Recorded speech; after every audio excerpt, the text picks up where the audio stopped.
फासिक ख्यालात थे। आज जो लोग कहते हैं कि क्या कॉन्सेप्शन थे, तो फिर वहाँ ऐसे भी सवाल किए गए थे। जनाब इमाम सैयद मखदूम से कहा गया था कि या हुसैन बताइए कि अगर मेरे घर के सहन में एक दरख्त है तो क्या उसका फल मैं खा सकता हूँ। तो वो इमाम जो वो बसीरत रखते थे कि उनकी बसीरत जनाब खत्मी मरतबत मोहम्मद मुस्तफ़ा की बसीरत थी, वो पहचान, वो शनाख्त कि जो उनके खून में शामिल थी, वो रोशनी इल्म की कि बाप बाबुल इल्म थे, नाना मदीनातुल इल्म थे। तो मख्फी सवाल की हकीकत को जानते हुए मेरे इमाम ने फरमाया था कि हाँ, उस दरख्त को काट लेना, अगर तुम्हारा खून निकल आए तो हराम है, और अगर तुम्हारा खून ना निकले तो हलाल है। और फिर यहाँ तशख्खुस दिया, माओं को, बहनों को, बेटियों को ये वकार दिया मेरे इमाम ने कि जो खत्मी मर्तबत ने अपनी उम्मत की औरतों को दिया था। माँ का शरफ है, बेटी का शरफ है, बहन का शरफ है। जहां कोई इस शरफ को मस्क करेगा, वहां हुसैन इब्ने अली आवाज हक्का बुलंद करके ये कहने लगे थे कि हाकिम मदीना, ये याद रखना, मैं मदीना को छोड़ दूंगा लेकिन कभी बैत फासिक नहीं करूंगा। और यही हकीकत थी कि जब मेरे मौला ने मदीना को छोड़ा तो मुस्तनिद रिवायात में है कि भाई ने मजार आए खत्मी मर्तबत के और फिर गिरिया किया और कहा कि नाना, हुसैन मदीना छोड़ना नहीं चाहता, नाना आपका दीन ना बचेगा अगर हुसैन मदीने में रुकेगा, नाना मैं मदीने को छोड़ता हूँ। तो फिर किसी ने बड़ा खूबसूरत एक शेर लिखा, मैं अक्सर मखजून हो जाती हूँ पढ़ के कि जनाब खत्मी मर्तबत की रूह तड़पने लगी थी कि हुसैन मदीने से जा रहे हैं। और फिर जब 28 रजब को मेरे मौला ने मदीने को छोड़ा तो एक शायर ने लिखा कि सदा आई मदीने में मगरिबैन के बाद, रसूल कैसे रहेंगे यहाँ हुसैन के बाद। तो वो आलम था कि जब जनाबे सैयद मजलूम ने नाना की मरकज से रुखसत ली, जन्नतुल बकी में आए, अपनी वालिदा की मरकज से रुखसत ली। देखिए हमायूं, ये एक हकीकत हक्का है कि इंसान जब वतन छोड़ता है तो सबसे पहली चीज जो उसको तकलीफ देती है उसके आबाओ अजदाद की वो खबरें, जी जी उसके आबाओ अजदाद की सकूनत, उसकी शनाख्त, उसकी पहचान। तो फिर मदीना नबी को जब मेरे मौला ने छोड़ा तो अभी जैसे हुज़ैफा ने कहा, ये अमन पसंदी और मसलहत पसंदी की खूबसूरत दलील थी कि नहीं चाहते थे सैयद मजलूम कि मदीना में किसी किस्म की कोई हर्बकारी हो, मदीना में किसी किस्म की कोई शरपसंदी या फसाद हो। आज तक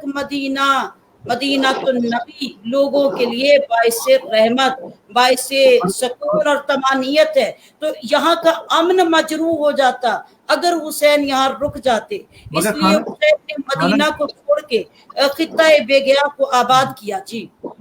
यही सफर आगे चलता है तो यही तकाजे, यही मसालत के तकाजे, यही मसलहत के तकाजे, ये फिर वो तकाजे तो कभी भी नहीं उन्होंने छोड़े, कभी भी इसका सबर का हाथ या इसका मसालत का कभी भी उन्होंने पैमाना कभी भी लबरेज नहीं होने दिया। बुखारी साहब जब वो गए यानी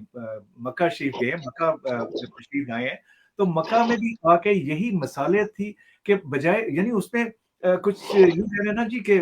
मक्का आने का मकसद तो कुछ और था,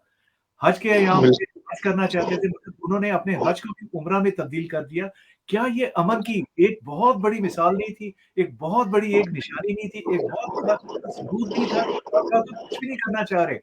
यानी इमाम खान तो किसी कहीं भी ऐसा कोई कदम नहीं उठाना चाह रहे जिसमें जरा सी भी कोई प्रॉब्लम या कोई ऐसी चीज कदम नहीं हाँ, बड़ा खूबसूरत आपने पॉइंट उठाया कि मुहर्रम हज जैसा जो इतना इंतहाई अहम फरीजा है उसको छोड़कर मुख्तसर करके उम्रा किया। उससे पहले थोड़ी सी बात करूंगा कि नबी पाक सल्लल्लाहु अलैहि वसल्लम की सुन्नत को हर लम्हा दोहराया है मेरे इमाम ने कि नबी पाक सल्लल्लाहु अलैहि वसल्लम हिजरत करके गए थे कि उनका तब घर मक्का था और मक्का से हिजरत करके मदीना शरीफ तशरीफ लाए,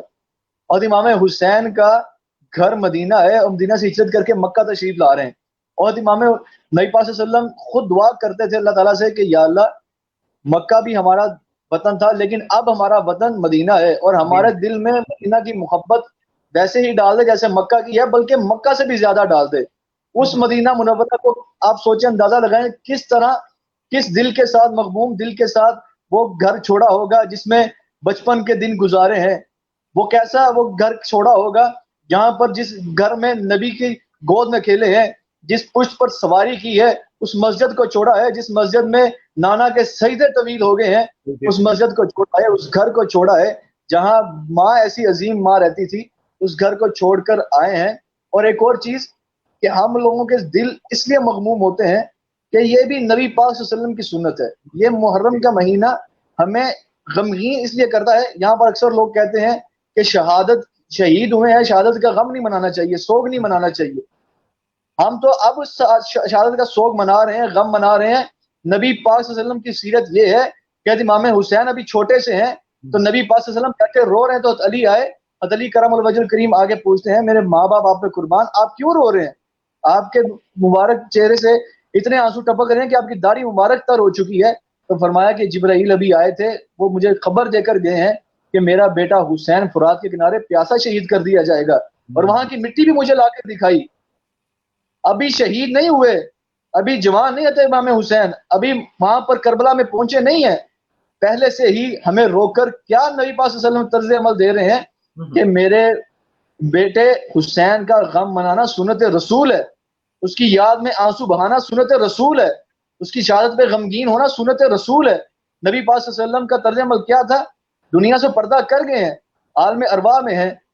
ایک صحابی بتاتے ہیں کہ 10 محرم کے دن میں نے خواب دیکھا, میں سویا تو میں نے خواب میں دیکھا کہ نبی کریم صلی اللہ علیہ وسلم مجھے عجیب حالت میں نظر آئے کہ آپ کے گرد جو ہے وہ آپ کے بالوں مبارک میں بھی ہے, آپ کی داڑھی مبارک گرد آلود ہوئی ہے, اور ہاتھ میں ایک شیشی پکڑی ہے جس کے اندر خون ہے. تو میں پوچھتا ہوں کہ رسول آپ اس حالت میں کیوں ہیں اور آپ کے ہاتھ میں یہ کیا ہے؟ تو فرمایا پیچھے ہٹ جاؤ, میں بہت غمگین ہوں, یہ میرے ہاتھ میں میرے اہل بیت کا خون ہے, میں اس کو اکٹھا کر رہا ہوں. میرے نبی کو عالم ارواح میں تکلیف پہنچی ہے تو ہم یہ تکلیف کیوں محسوس نہ کریں, ہم یہ غم کیوں نہ منائیں؟ ہمارے نبی نے یہ غم منا کر دکھایا ہے. اور بات آپ نے کی کہ حج جیسا فریضہ اس کو چھوڑا ہے, اس لیے چھوڑا ہے کہ ہم لوگ تو بتاتے ہیں, شاعر کہتا ہے کہ وہ ہلکا یاراں تو بریشم کی طرح نرم, رزم حق و باطل ہو تو فلاد ہے مومن. فلاد ہے مومن, جی. رزم حق و باطل آ گیا ہے, جب حق و باطل کا مارکا آ گیا ہے, وہاں پر دین کو بچانے کے علاوہ کوئی اور چیز نظر نہیں آ رہی, تو وہاں پہ حج جیسا فریضہ اس کو مختصر کر کے, اس کو چھوڑ کر عمرہ ادا کر کے ہمیں کیا ثابت کر کے دکھایا ہے امام علی مقام نے؟ ہمیں یہ ثابت کر کے دکھایا ہے کہ جب دین کی بات آ جائے, یہاں پر ایک کہاوت آپ کو سناتا ہوں, کہتے ہیں شاعر کہتا ہے درد دل کے واسطے پیدا کیا انسان کو, مگر نہ اطاعت کو کم نہ سے کرو میاں. فرشتے کم نہیں اللہ تعالیٰ کی اطاعت کے لیے, اتنے فرشتے اللہ تعداد فرشتے اللہ کے گھر کا طواف کر رہے ہیں, حج کر رہے ہیں, عمرہ کر رہے ہیں. لیکن جب بات آ جاتی ہے رزم حق و باطل کی تو وہاں پر ایسے فیصلے لینے پڑتے ہیں, ایسے ڈیسیجن لینے پڑتے ہیں کہ آپ کو وہاں پر اگر عمرہ کر کے آپ نکل آتے ہیں اور آپ کے نانا کے دین کی بقا ہے تو آپ حج چھوڑ دیں. ایک کہاوت سناتا ہوں کہ ایک بزرگ ایک جگہ پر بیٹھے ٹہنی لگا کر عبادت کر رہے تھے, اور ان کے پاس ایک نوجوان گزرا, اس نے پوچھا کیا کر رہے ہیں؟ تو انہوں نے کہا میں یہ ٹہنی لگا کر عبادت کر رہا ہوں, جب میری اللہ عبادت قبول کر رہے ہیں ٹہنی ہری بھری ہو جائے گی. اس نے کہا اچھا, وہ ٹہنی لگا کر وہاں پر بیٹھ گیا اور اللہ کا ذکر کرنے لگا. تھوڑی دیر بعد اس کو ایک بچے کے رونے کی آواز آئی, وہ متوجہ ہوا, اس نے بزرگوں کو متوجہ کیا کہ بچے کے رونے کی آواز آ رہی ہے,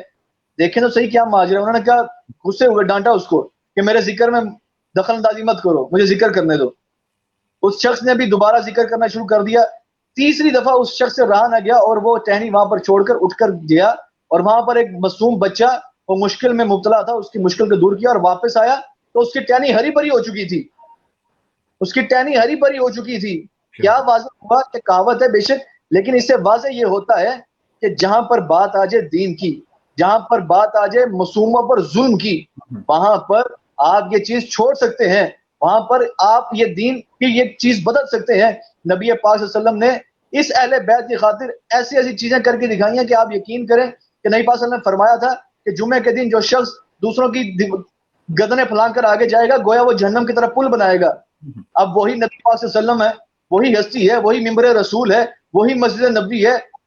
دونوں شہزادے لال گلابی کلر کی قمیضیں پہنے مسجد نبوی کے صحن میں آتے ہیں,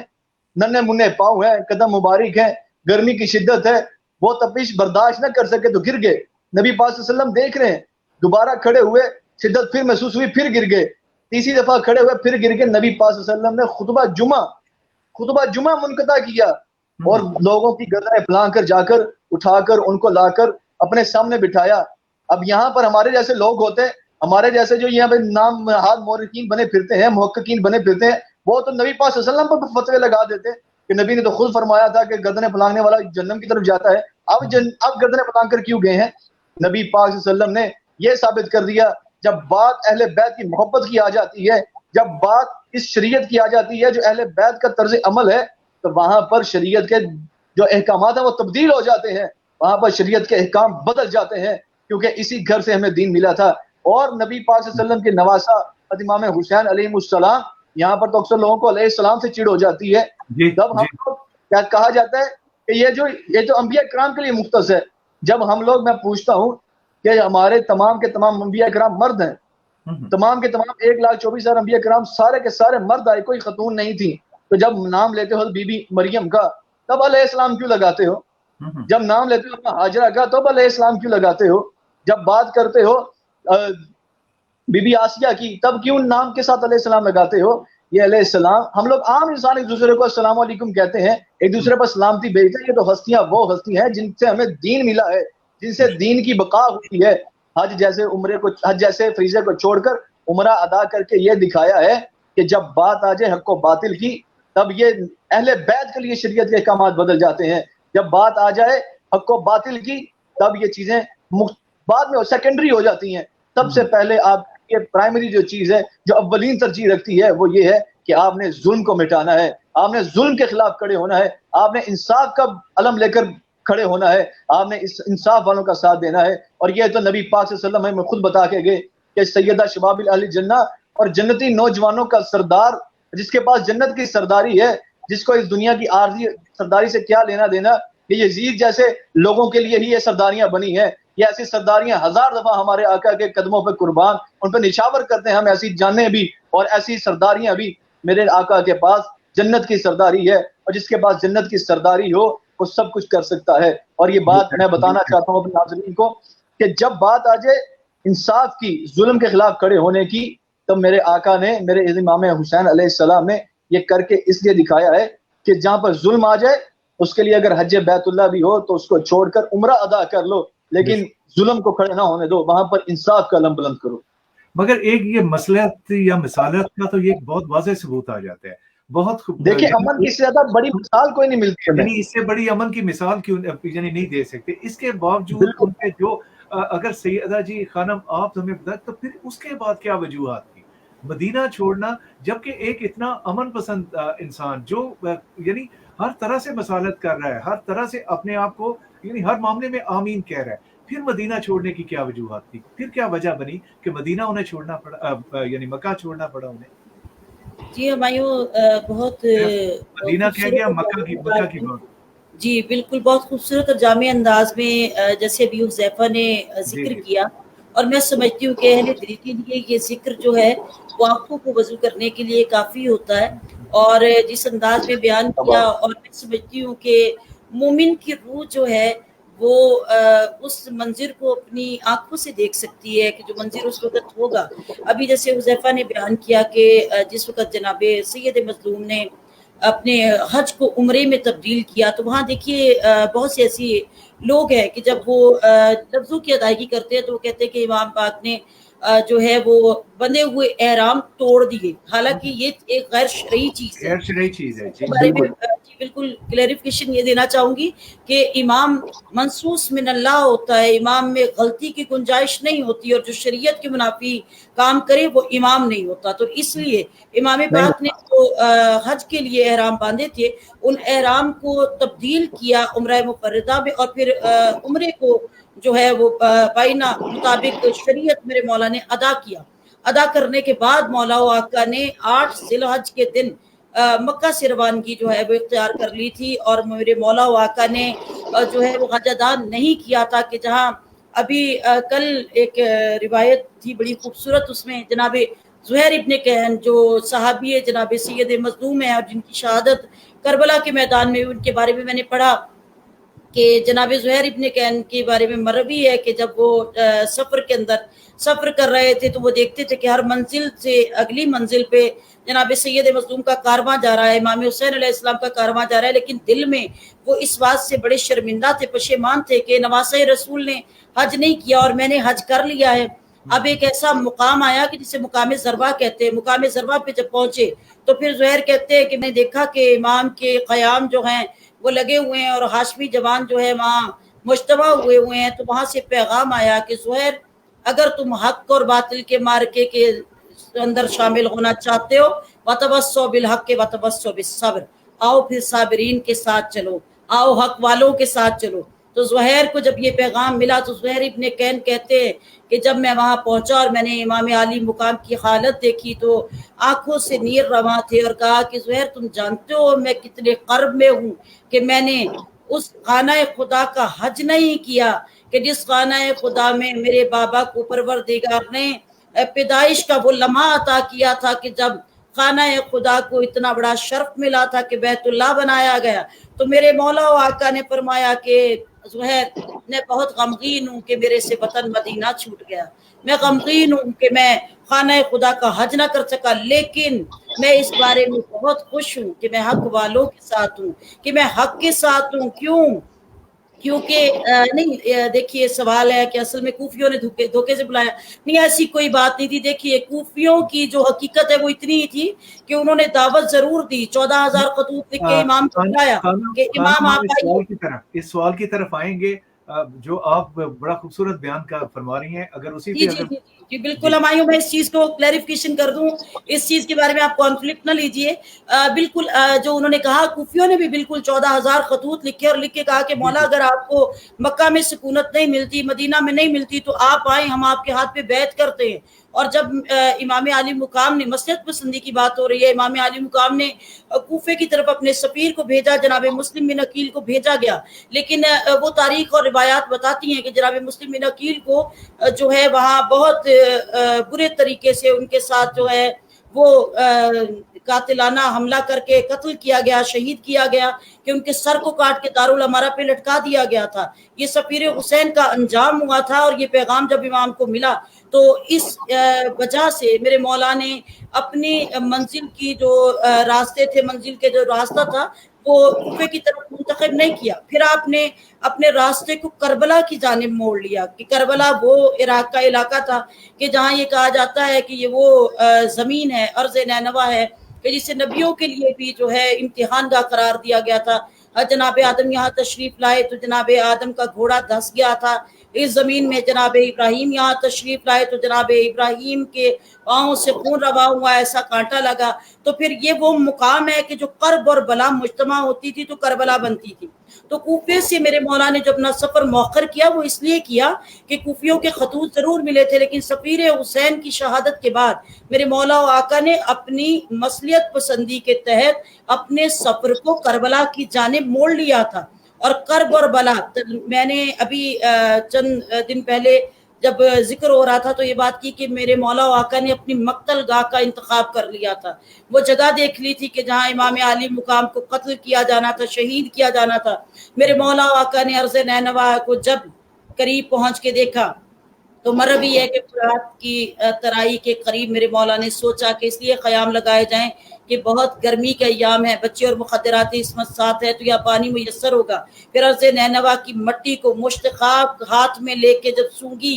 तो अभी हुज़ैफा जैसे कह रहे थे तो उस खाक में खूने जनाब अली अकबर, खूने जनाब अली असगर, खूने शहजादा कासिम और मोहम्मद की खुशबू जब आई तो मेरे इमाम ने कहा कि रज़म बेकज़ाई तस्लीमन ले अमरी की, मेरे परवरदिगार मैं तेरे रज़ा पे राजी हूँ, अगर तेरा अम्र है तो मैं शहादत के लिए तैयार हूँ। और अभी जैसे आपने कहा कि मुखद्दरात इस्मत और बच्चों को लेके इमाम चले थे, उमार का हक को बातिल है कि देखिए ये बात एक हकीकत है कि कभी भी हकीम का कोई फेल हिकमत से खाली नहीं होता। मौला अपनी मुखद्दरात और बच्चों को इसलिए साथ लेके गए थे कि वाकया उस दश्ते बेग्या में हो रहा था कि जो ऐसा खित्ता था अरब का कि जो मख्फी था, कि जहां अगर शहादतें भी हो जाती तो फिर ये पैगाम किसी को ना मिलता। क्यों? क्योंकि ये खबर दब जाती कि इमाम हुसैन ने मारका किया है या इमाम हुसैन ने हक के लिए आवाज़ा बुलंद किया है। तो मेरे मौला वाका जानते थे कि मसलियत क्या है। आपको खबर थी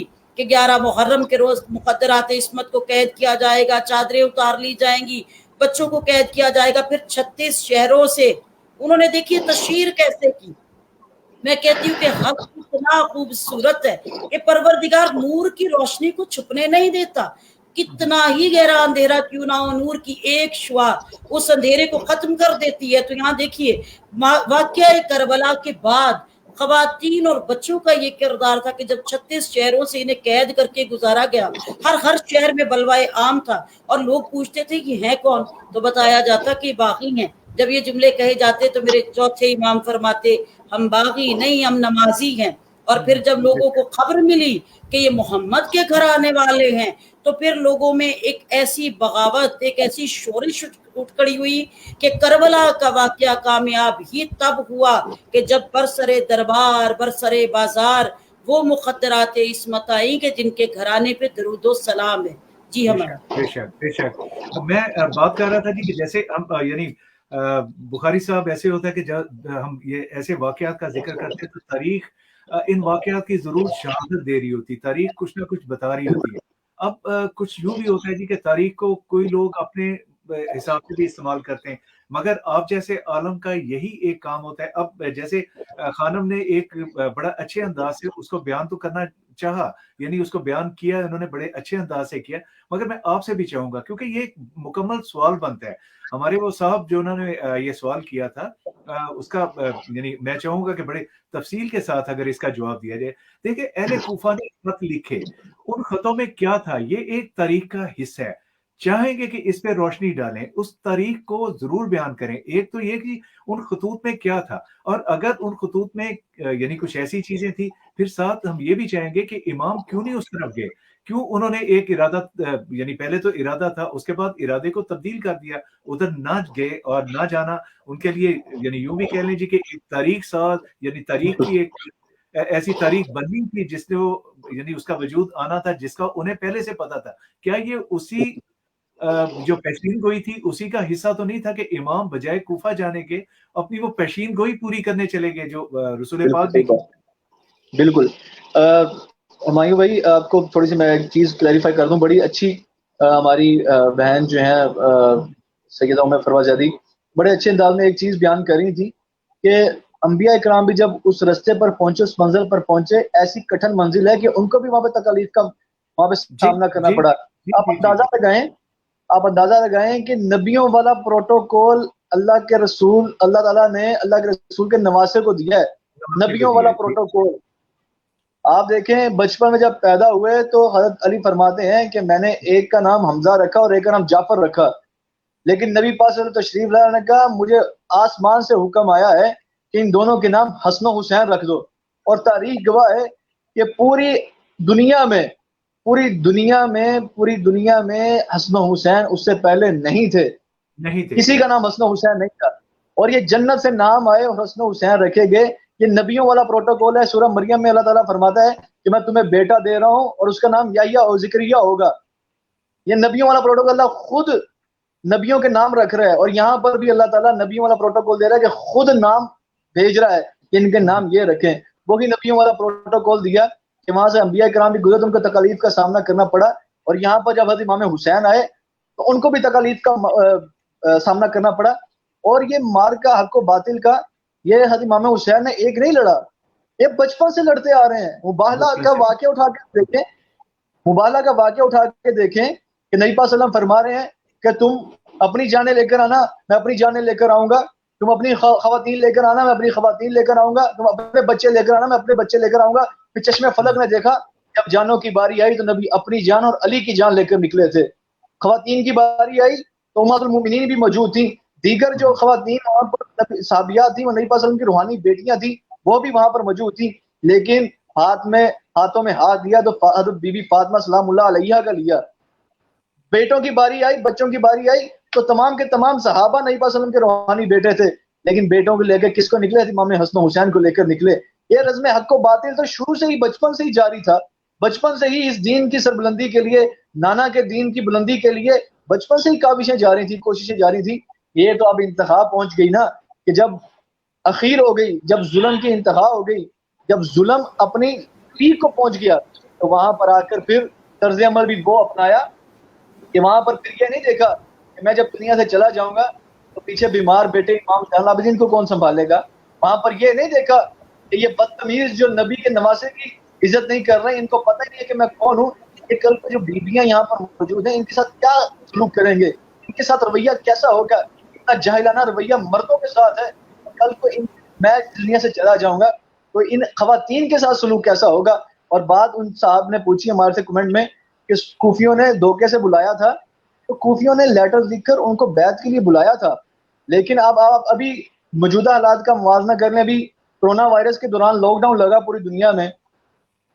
کریک ڈاؤن ہو گیا، لاک ڈاؤن ہو گیا، ہم لوگ اپنے گھروں میں محصور ہو کر رہ گئے، ہم لوگ نہیں نکل سکتے تھے کیونکہ حکومت نے آرڈر دیے ہوئے تھے ہم جرمانہ کر دیں گے، مار دیں گے مثال کے طور پر۔ اگر یہی وجہ تھی کہ اس وقت جو گورنر آیا اس نے ظالم نے پورے کوفے میں کرفیو لگا دیا، کوئی اپنے گھر سے نکل نہیں سکتا تھا، محصور ہو کر رہ گئے تھے۔ یہ وجہ تھی جو ان پہ لیبل لگایا جاتا ہے کہ کوفیوں نے بلا کر دھوکہ کیا اور ان سے ملے نہیں، ان کی بیعت نہیں کی۔ تو اور دوسری بات کہ کربلا تو پہنچنا تھا، کیونکہ کربلا کی مٹی نے گواہی جو دینی ہے قیامت کے دن جا کر، کربلا تو پہنچنا تھا، کربلا ہی تو منزل تھی،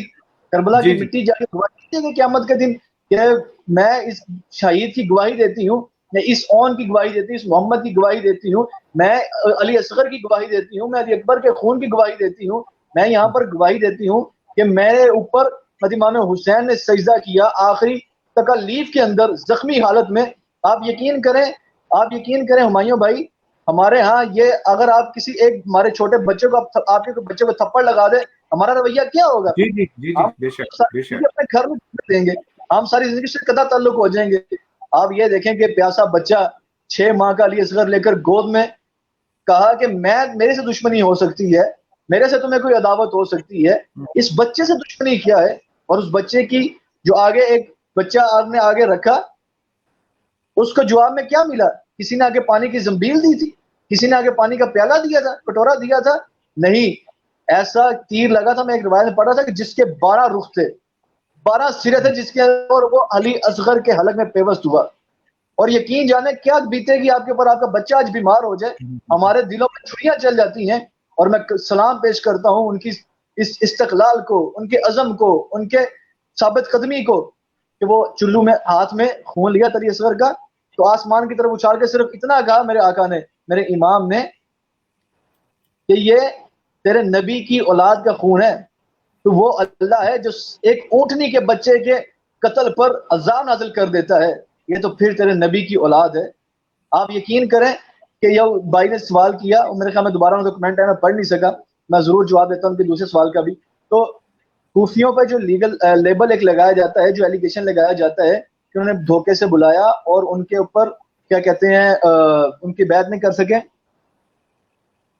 جی وہ کہہ رہے ہیں کہ میرے بچوں کو ساتھ کیوں لے کر کیوں گئے تھے؟ اگر تو یہ حضرت حسین علیہ السلام کے پرسپیکٹو میں پوچھ رہے ہیں کہ وہ کیوں لے کر گئے تھے، وہ اس لیے لے کر گئے تھے تو تحت یہ تھی کہ وہ یہ نہیں چاہتے تھے کہ وہ کبھی بھی جنگ کی نیت سے نہیں نکلے تھے، کیونکہ جنگ کی نیت سے نکلے ہوتے تو کبھی بھی بچوں اور خواتین کو ساتھ نہ لے کر نکلتے، یہ میں پہلے بیان کر چکا ہوں۔ تو چھوٹی سی بات یہ کہ دیکھیں کہ تربیت ایسی ہے، کیونکہ تربیت کا اثر ہے، پھر اس تربیت کا عنصر ہم ہر جگہ پہ دیکھ سکتے ہیں، کہ چاہے وہ سماجی تعلقات ہوں، چاہے وہ سیاسی معاملات ہوں، چاہے وہ دنیا کے کسی بھی معاملات میں آپ کو تربیت نظر آتی ہے۔ آپ امام حسن کے میں ایک واقعہ سناتا ہوں کہ تربیت نبی پاک صلی اللہ علیہ وسلم جیسی ہستی نے کی ہے۔ نبی پاک صلی اللہ علیہ وسلم کے پاس مسجد نبی کا صحن ہے، وہاں پر صدقے کی کھجوروں کا ڈھیر لگا ہوا ہے، حضرت امام حسن بچوں کے ساتھ کھیل رہے تھے، انہوں نے وہ کھجوریں اٹھا کر منہ میں ڈالی، نبی پاک صلی اللہ علیہ وسلم فوراً لپکے، انہوں نے اپنی انگلی مبارک ان کے منہ مبارک میں ڈال کر ان کو باہر نکالا، کہا تھوکو ان کو باہر نکالو، ہاذا صدقہ، یہ صدقہ ہے، یہ لوگوں کی میل کچیل ہے، یہ محمد صلی اللہ علیہ وسلم پر، آل محمد پر حرام ہے۔ یہ تربیت کی میرے نبی نے تربیت ہمیں ہر جگہ نظر آئی، وہ چاہے امام حسن کا، حضرت امام حسین کا مدینہ سے نکل کے مکہ جانا ہے، چاہے وہ مکہ سے نکل کے کوفہ کی طرف جانا ہے، اور چاہے کوفہ کا جو فیصلہ ہے وہ بدل کر کربلا میں جانا ہے، وہ تمام کی تمام سیرت، وہ تمام کی تمام تربیت نبی پاک صلی اللہ علیہ وسلم کی تھی، کیونکہ نبی پاک صلی اللہ علیہ وسلم نے فرمایا تھا حسین منی وانا من الحسین۔ جو اگر میں ایک اور آپ کو ایک چیز تھوڑا تسلسل بتا دوں کہ نبی پاک صلی اللہ علیہ وسلم نے جو فرمایا تھا اس کے اندر کہا تھا کہ میں کل ہوں تو حضرت حسین اس کی جز ہیں، لیکن اس کا دوسرا جو حسین وانا من حسین، میں حسین سے، اس کے اندر ہم یہ نہیں کہہ سکتے کہ حضرت حسین کل تھے اور نبی پاک صلی اللہ علیہ وسلم اس کی جز تھے۔ حضرت امام حسین سورج سے تو نبی پاک صلی اللہ علیہ وسلم ان کی کرنے تھے، لیکن اس کا مطلب یہ ہے کہ نبی پاک صلی اللہ علیہ وسلم نے یہ واضح کیا کہ اگر میں چلا جاؤں تو میرا تسلسل ہوگا یہ حسین، میری سیرت کا تسلسل ہوگا. اور ایک اور بات بتاتا چلوں، غدیر خم کے موقع پر نبی پاک صلی اللہ علیہ وسلم نے جو فرمایا تھا کہ میں تمہیں دو چیزیں چھوڑ کر جا رہا ہوں، ایک کتاب اور دوسری میری آل. دوسری میری آل ہے. ایک جگہ پہ فرمایا تھا کہ میں تمہیں کتاب چھوڑ کے جاؤں، دوسری سنت ہے. ہمائیوں بھائی، یہ آپ اور میرے جیسا بندہ تو بھول کر بات کر سکتا ہے، لیکن نبی جو وقت کا پیغمبر ہے اور تمام انبیاء کا امام ہے، جو وحی کی زبان سے بولتا ہے، اس کے قول و فعل میں تضاد نہیں آ سکتا. نہیں آ سکتا. بے شک، بے شک. اور اس بات کا مقصد یہ ہے کہ نبی پاک صلی اللہ علیہ وسلم نے واضح کیا کہ جب کل کو میں نہیں ہوں گا، میری سنت نہیں تمہیں نظر آئے گی، تو اس سنت کا تسلسل میرے اہل بیت کی سنت ہوگی. میں اگر مکہ سے نکل کے مدینہ سے نکل کے مکہ جاتا اور حسین ہوتا تو حسین کی جگہ میں ہوتا تو میں بھی یہی کرتا. اور اگر حسین وہاں پر حج کو چھوڑ کر عمرہ ادا کرتا ہے، میں ہوتا تو میں یہی کرتا. یہ نبی کی سنت کا تسلسل ہے. نبی پاک صلی اللہ علیہ وسلم نے اپنی امت کو یہ بات بتائی، اور نبی پاک صلی اللہ علیہ وسلم نے اس امت سے اس تمام تکالیف کا، چاہے وہ طائف میں کاٹی ہوئی زخمی ہونا ہو، چاہے وہ شب ابی طالب میں محصور ہونا ہو،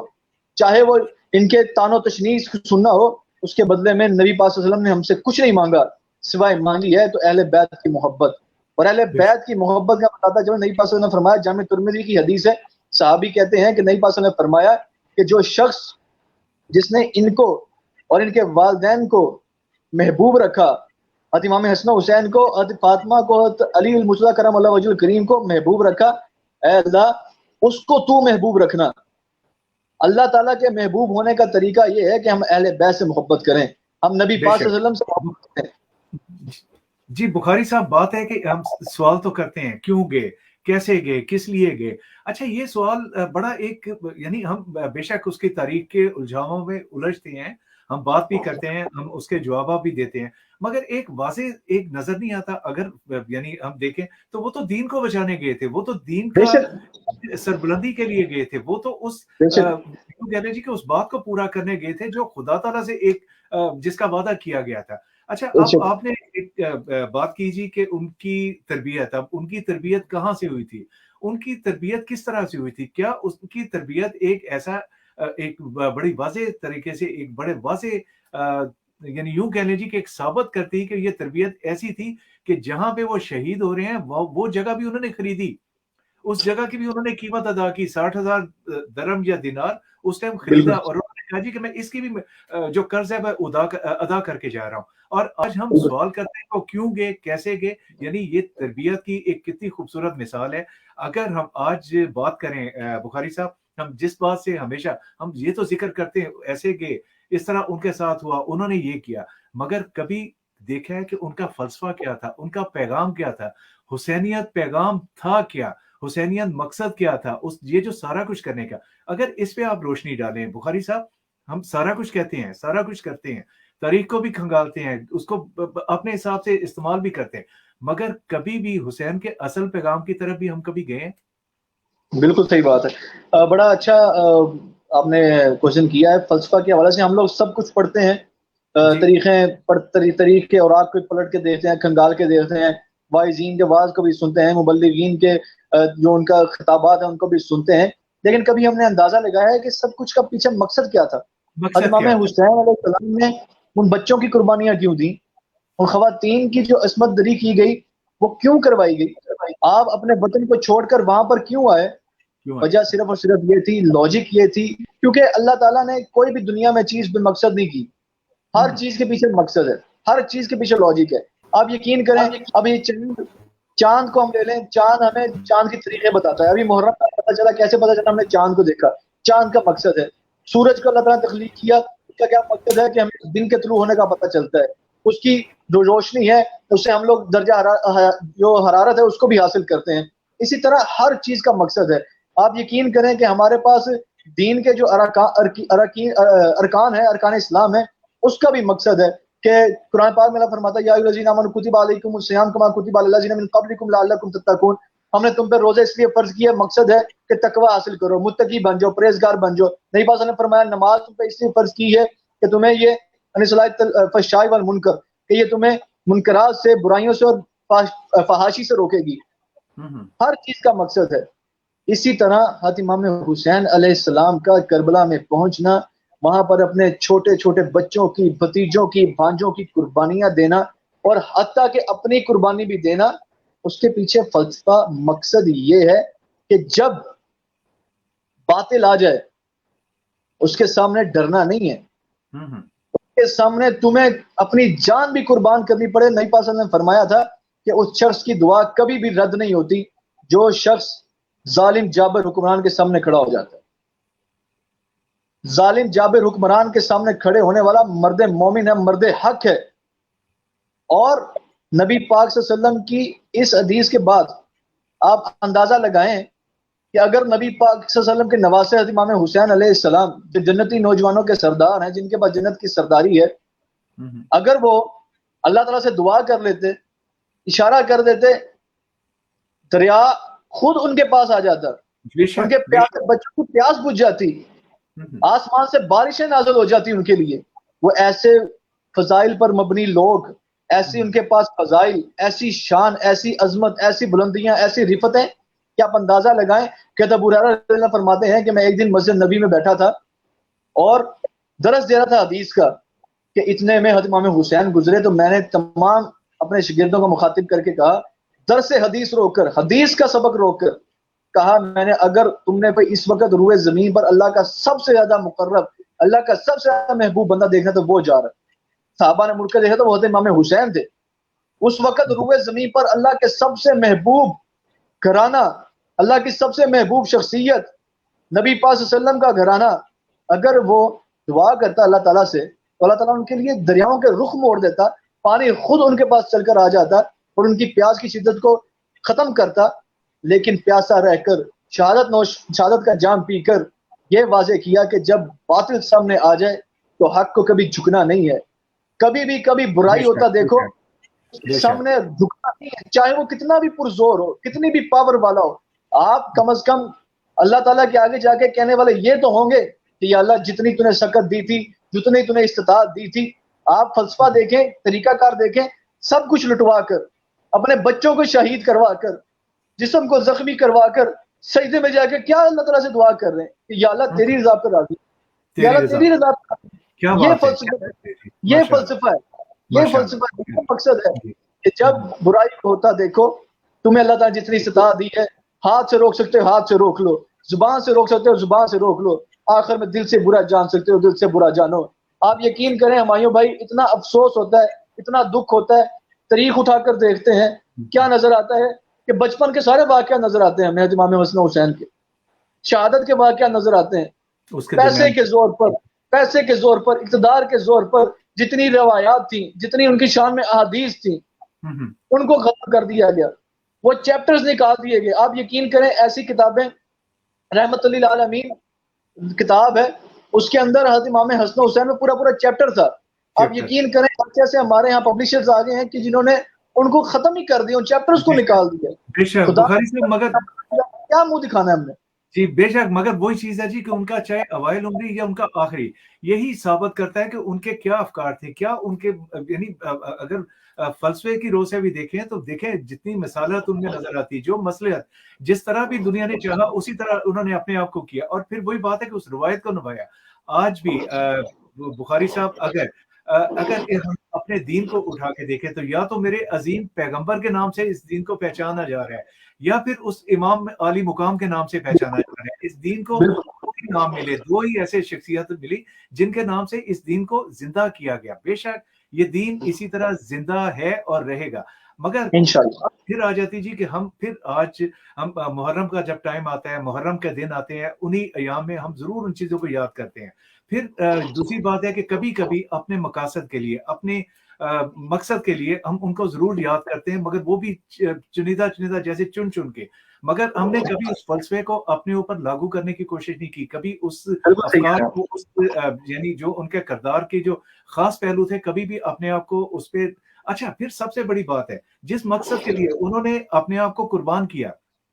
جس امت کے لیے انہوں نے اپنے آپ کو قربان کیا، آج وہ امت ہی سب سے زیادہ اب میں سیدہ جی اگر دیکھا جائے تو دیکھیں انہوں نے، یعنی کوئی بھی ایک محرم، کوئی بھی ایک ایسا، ہم کسی بھی چیز کا، یہ سوال میں نے کل بھی کیا تھا، آج بھی میں کرنا چاہوں گا کہ دیکھیں जिनका शहीद होता है, जिनकी जान जाती है, जरूर उसका बदला लिया जाता है। अब वो किस शक्ल में लिया जाता है, कभी उनके यानी जो उनके जो जितने भी उनकी चीजें होती उस पर अमल करके, या फिर किसी और शक्ल में। अब ये सवाल जरूर उठता है कि हम में से कौन सी उम्मत है, हम में से कौन लोग हैं जो उनको बदला लेंगे और किस शक्ल में लेंगे बदलाव। हम पे कब हमको बदला जो है ना कि वो फर्ज होता है, हम पे लागू होता है कि हम उनका बदला लें, और किस शक्ल में लेंगे, और कौन लोग हैं जो उनका बदला लेंगे। जी हाँ भाइयों, आपकी जो फिक्र है वो बहुत काबिल सताइश है, और इस बात के बारे में मैं बात कहूँगी। सबसे पहली बात तो ये है कि लम्हा फिक्रिया है कि हम उनका अतवाही कब कर पा रहे हैं। जो मकसद हुसैनियत थी, हम उस मकसद को जो है वो फरामोश कर चुके हैं तकरीबन। हमारी कौम की माएँ, बहनें, बेटियाँ क्या इस फिक्र को नहीं जानती हैं कि आज अगर अयामे मुहर्रम में जब बात होती है तो वह शोहदा का इतना मातम नहीं किया जाता है कि जितना हिजाब का मातम किया जाता है, कि जितना पर्दे के लिए गमगुसारी की जाती है। कि जब मेरे चौथे इमाम जनाब हजरत इमाम ज़ैनुल आबिदीन अलैहिस्सलाम से किसी ने पूछा ना कि मौला आप इसलिए खून के आंसू रोते हैं कि शहादतें हो गई, तो आपने फरमाया कि मिनहाल तूने इंसाफ ना किया, क्योंकि शहादतें तो हमारा विरसा है। कहा मौला फिर खून के आंसू क्यों रोते हैं, क्या असबाब अम्वाल लुट गए? तो आपने कहा मिनहाल तूने हक ना कहा कि कायनात के खजाने परवरदिगार ने मेरे जद्दे बुजुर्गवार के लिए और हमारे लिए खल्क किए हैं। तो कहा मौला फिर खून के आंसू क्यों रोते हैं? तो तड़प के कहा कि मिनहाल गवाह रहना, मेरी माएँ, बहनें, बेटियां वो बाप पर्दा मुखद्दरात थी कि जिनकी चादरों की कस्में मेरे परवरदिगार ने कुरान में खाई हैं, जहाँ इन्नमा युरिदुल्लाह लियुज़हिबानकुम रिस्साइरल बैति व युतहिरकुम तत्हीरा के अल्फाज आले मोहम्मद की तहारत और पाकीज़गी के लिए कहे गए थे, वहाँ मेरी बेटियों, मेरी माओ, मेरी बहनों की रिदाएं नेज़ों से उतारी गईं। इस कर्ब ने मेरे जिगर को चाक कर दिया है, मेरी आंखों से खून रवा है, और मैं ये गम भूल ना पाऊंगा कि रोज़े महशर मैं परवरदिगार की अदालत में जाके कहूंगा कि मेरे खुदा तू गवाह रहना कि नबी मुकर्रम के घर की मुखद्दरात की रिदाएं नेज़ों से उतारी गई। तो देखिए, आपने कहा कि इंतकाम या बदला, मुंतकिम तो परवरदिगार है खून हुसैन का, कि मेरा परवरदिगार खुद इंसाफ करेगा रोज़े महशर, कि जब शाफ़ाए महशर खड़े होके कहेंगे कि परवरदिगार मैंने अपने बेटे, अपनी औलाद, अपना जान, अपनी माल सब कुछ तेरी राह में इसलिए कुर्बान किया कि तेरा नाम बुलंद रहे और अल्लाह अकबर की सदा हमेशा आती रहे। तो वो तकबीर बच गई, वो सदा बच गई कि जो रोज़े आशूरा सुबह फजर के वक्त अजान दी गई, तो जनाब हजरत अली अकबर, जनाब इमाम सैयद मज़लूम के वो बेटे के जिनका 18 साल का सिल लिखा जाता है, कि जब सदा बुलंद की तकबीर की तो मुखद्दरात इसमत तड़पने लगी थी कि जनाब हजरत अली अकबर की अजान वो जुदाई की अजान थी, वो हिज्र की अजान थी, कि उसके बाद जनाब अली अकबर को जिंदा बीबियां देख नहीं सकेंगी, दोबारा मोहम्मद के घराने वाले आबाद ना हो सकेंगे, ये वो उजड़ने की अजान थी। कि एक तो कूफे में अजान जनाब हजरत अली अलैहिस्सलाम ने दी फजर के वक्त में, कि जब जनाब हजरत अमीर के सर को शगाफ्ता किया गया। यहाँ खत्मी मर्तबत के उस शहजादे के बारे में जिसे नबी कहते रहे, अना वाली मिन नूरिन वाहिद, आपके खून से मोहराब मिंबर तर हो गए थे। या करबला का वो मुकाम है कि जनाब हजरत अली अकबर अलैहिस्सलाम ने अजान दी, और फिर करबला की खाक शफा उस खून से बनी के जो जनाब फातिमा तो ज़हरा का खून है, जो जनाब हजरत अमीर अलैहिस्सलाम का खून है, जो खत्मी मर्तबत का खून है, कि खानदान बनी हाशिम को बेजुर्म ज़िबा किया गया, गर्दनें काटी गई, तीरों तबर भाले मारे गए। और वो आलम था कि जब मेरे मौला अपने आखिरी लम्हात में थे, तो मुस्तनिद रिवायात में है कि जस्द अत्थर में इतने तीर लग चुके थे कि दाएं की हवा बाएं गुजर जाती और बाएं की हवा दाएं गुजर जाती, पेशानी अत्थर से खून रवा था। तब भी मेरे मौला जनाबे सैयद मजलूम ने उम्मत को पैगाम ये दिया, अल्लाह अकबर, मेरा खुदा सबसे बड़ा है। मेरे मौला ने पैगाम दिया। आज इस प्रोग्राम के तवस्सुल से बात कहती चलूंगी कि हमारे यहाँ आज सबसे पहला जो वो मसला है वो ये है कि लोग बहुत ज़्यादा